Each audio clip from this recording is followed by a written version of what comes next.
Merci. C'est un truisme, évidemment, de rappeler que le cheval occupait une place centrale dans de nombreuses cultures prémodernes et le toit du monde ne fait pas exception. Bien que la relation entre le cheval et les habitants du plateau tibétain rappelle à bien des égards celle observée en Europe, certaines différences restent toutefois difficiles à saisir pour le chercheur en raison d'une distance géographique, historique ou encore culturelle. Alors, mon intérêt pour la question du cheval dans l'Himalaya découle d'une enquête un peu singulière, amorcée à partir de l'étude de deux documents historiques relativement obscurs des 18e et 19e siècles que j'aurai l'occasion de présenter dans la seconde partie de mon intervention. Je commencerai tout d'abord peut-être par rappeler quelques éléments fondamentaux concernant le rôle de ces animaux dans l'espace culturel tibétain. Non, ça ne fonctionne pas correctement.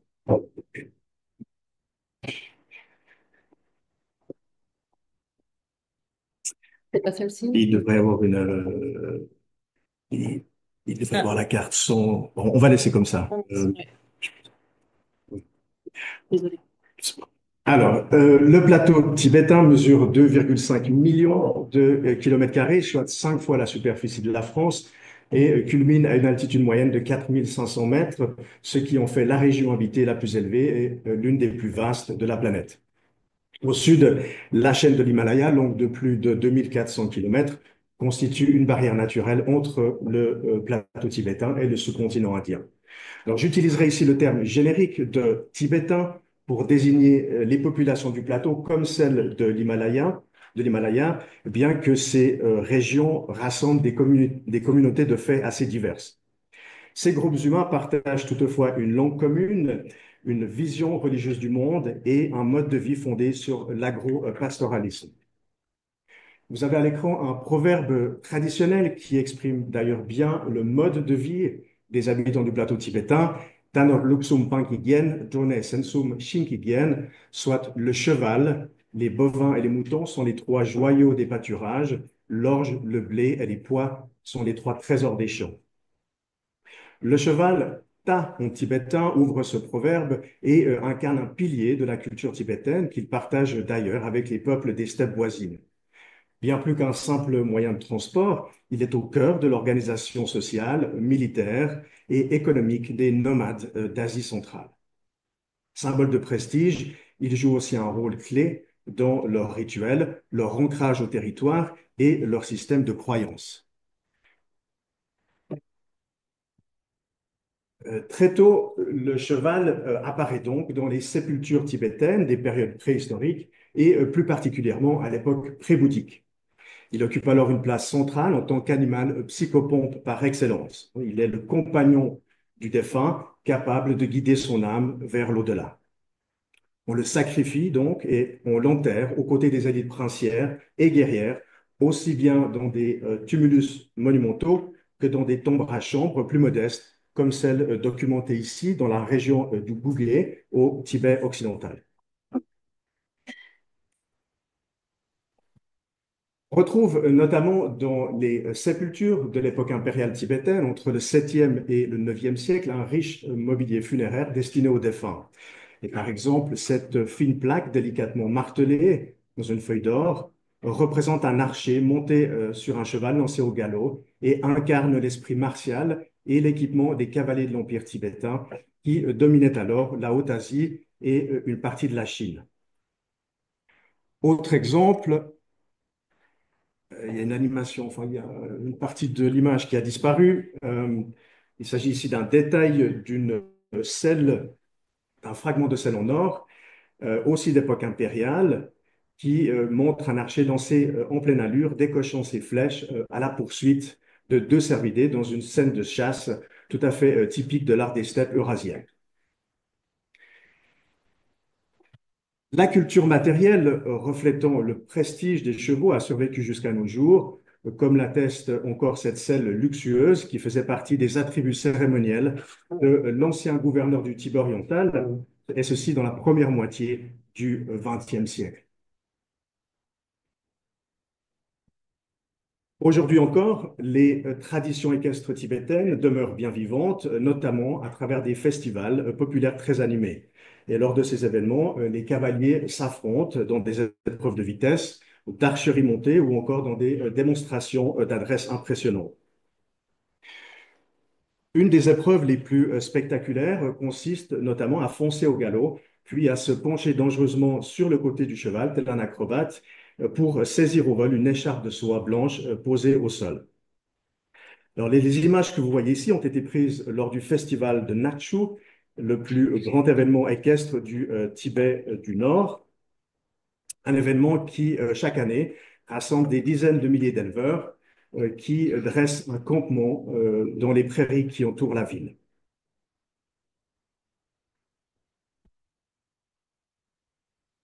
L'introduction du bouddhisme au Tibet entre le 7e et le 11e siècle va profondément transformer les rapports entre les hommes et les chevaux dans les régions tibétaines et himalayennes.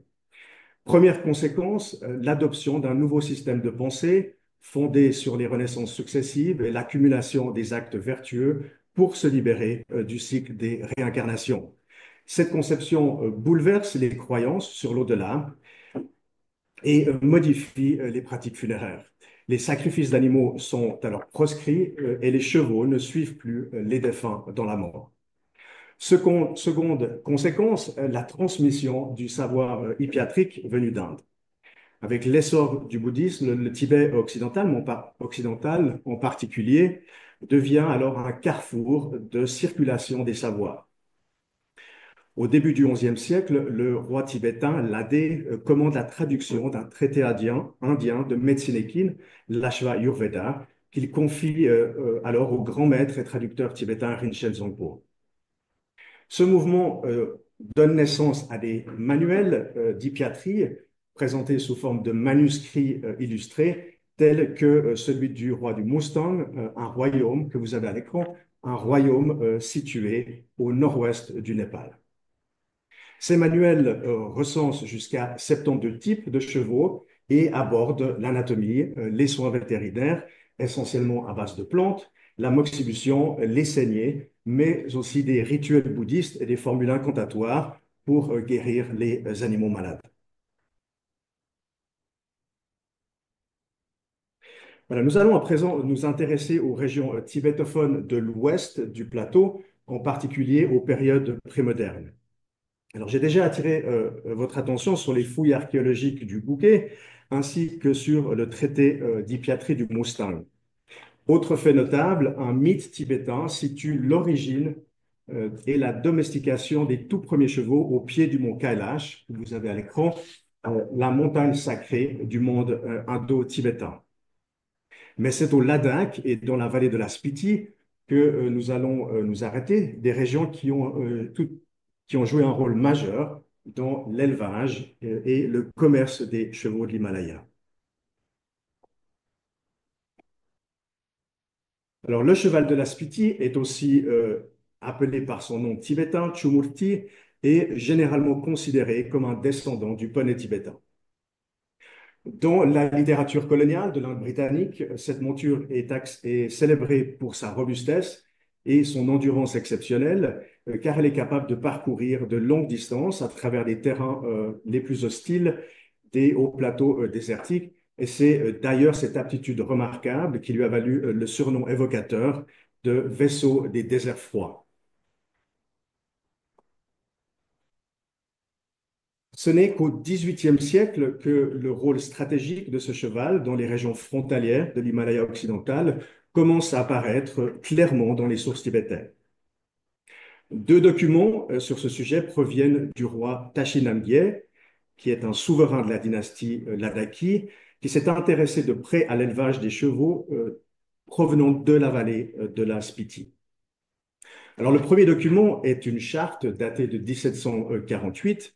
Elle encadre l'exportation des chevaux hors de cette vallée et stipule qu'aucun étalon ne peut être vendu sans l'accord du gouverneur du fort de Dankar.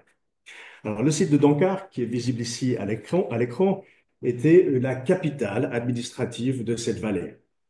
Entre 1630 et 1834, la vallée de la Spiti était de fait une région vassale du royaume du Ladakh, situé plus au nord. Et au sommet donc de cette falaise, vous pouvez voir le fort qui servait de siège au gouvernement local. En 1753, le même roi fait émettre une lettre de confirmation. Je vais vous montrer. Ce document officiel précise que le maréchal Ferrand, le palefrenier, le terme tibétain n'est pas clair, du fort de Dankar, donc de la capitale de cette vallée, est autorisé à faire des chevaux. Alors les termes employés restent ambigus et la lecture difficile du texte ne permet pas de déterminer avec certitude s'il s'agit d'élevage, de soins ou d'autres types de travail équin. Il faudra attendre le rattachement de cette vallée à l'Inde britannique en 1849 pour obtenir davantage d'informations à ce sujet.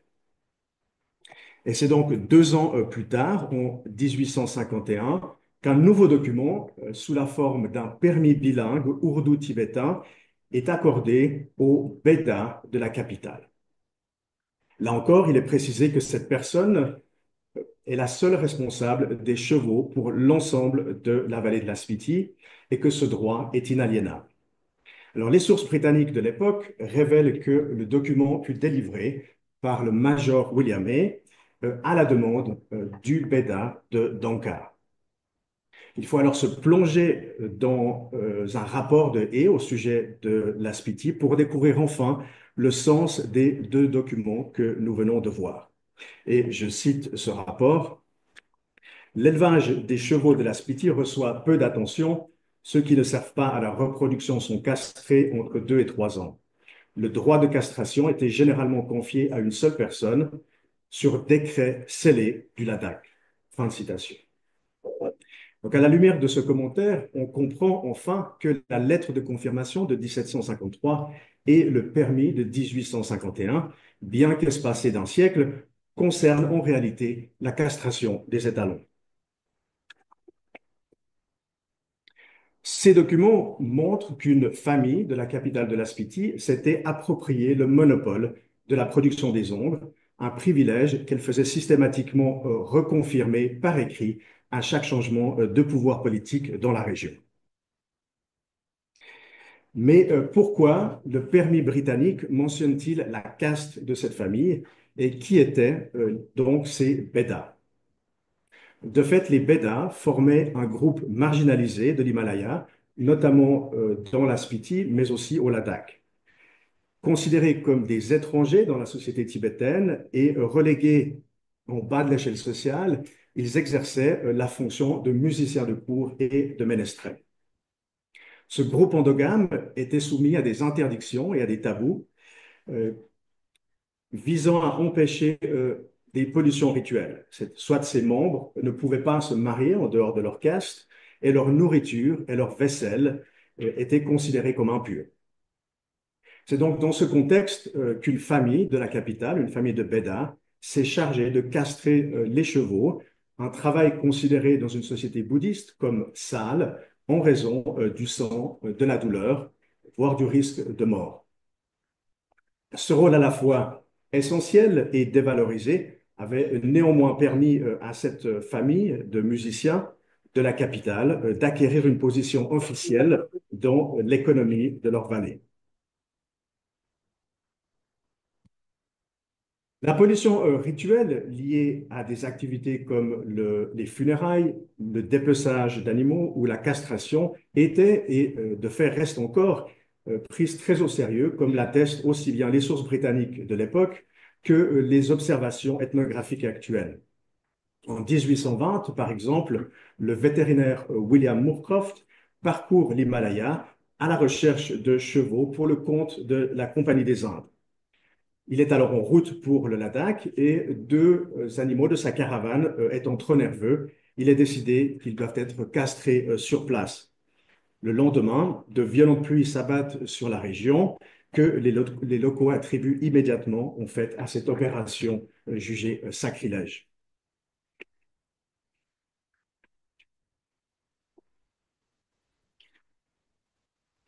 Dans ce contexte historique, l'évolution du commerce des chevaux dans l'Himalaya est difficile à retracer, mais elle semble bien liée à l'émergence d'empires puissants la dynastie Qing en Chine, les Moghols en Inde, puis les Britanniques, dont la demande en chevaux n'a cessé de croître entre le XVIIe et le XIXe siècle.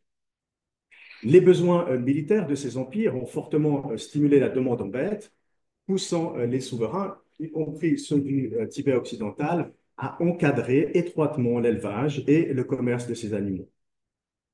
Alors, les sources soulignent d'ailleurs que les chevaux constituaient aussi des butins de guerre très prisés des monarques asiatiques et faisaient l'objet de tribus qui marquaient des rapports de vassalité entre les souverains tibétains.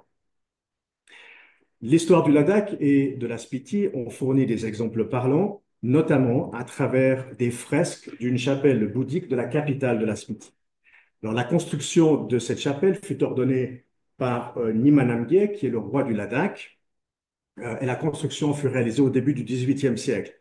Alors, ce souverain n'est autre que le père de Tashi Namgyel, lequel, comme on l'a vu, instaurera des règles concernant la vente et la castration des étalons de la Spiti. Alors, l'analyse d'un tableau met en lumière la position subordonnée de la vallée de la Spiti à cette époque. Alors, la scène montre un banquet royal présidé par le roi Ladakhi, entouré de nobles, de serviteurs, de musiciens et de danseurs.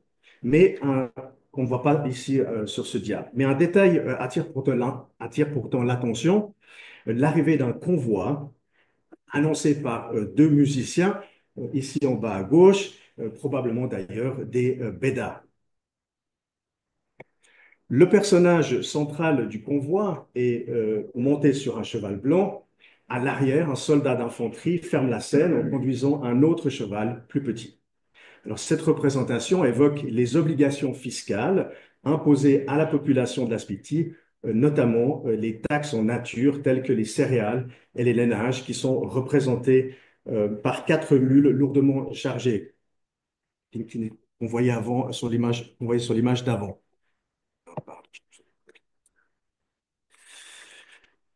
Le don d'un cheval en tribu constituait également une pratique fréquente et attendue de la part d'un État vassal. Et le poulain représenté ici était sans doute destiné aux écuries royales du Ladakh. On notera encore la couleur rouge de sa robe, qui semble être un choix délibéré, puisque selon l'Ashva-yurveda et sa traduction tibétaine du XIe siècle, le cheval rouge incarne la royauté et constitue la monture par excellence du souverain du monde. Je n'aurai pas le temps de les détailler ici, mais les sources tibétaines du Ladakh témoignent encore largement de la place centrale du cheval dans l'Himalaya. Les chroniques du Ladakh, par exemple, relatent l'obsession du roi Tsewang Namgyel pour des montures militaires grasses, aux flancs bien ronds. Sa passion pour cette race venue d'Asie centrale aurait accompagné d'ailleurs sa conversion à l'islam et conduit sous la pression populaire à son abdication.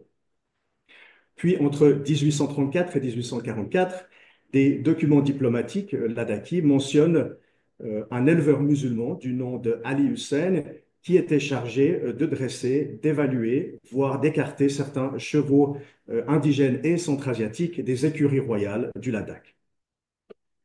Et c'est exactement à la même époque que des officiers britanniques, des missionnaires chrétiens, des naturalistes et autres voyageurs européens s'aventurent sur les sentiers de l'Himalaya, souvent accompagnés d'une suite grandissante de domestiques, de porteurs et de chevaux.